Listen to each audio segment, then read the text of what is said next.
Hello guys, in today's video I will be showing you how to fix Google Maps glitch problem. So the answer is easy, just go to the settings and then scroll down to the apps section. Then go to the search and search Google Maps.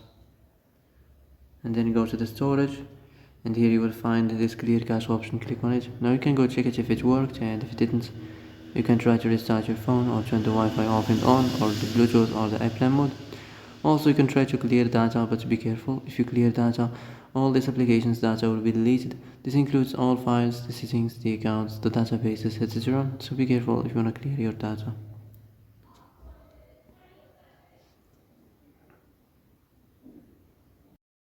And that's it for today's video. I hope this is the answer you've been looking for.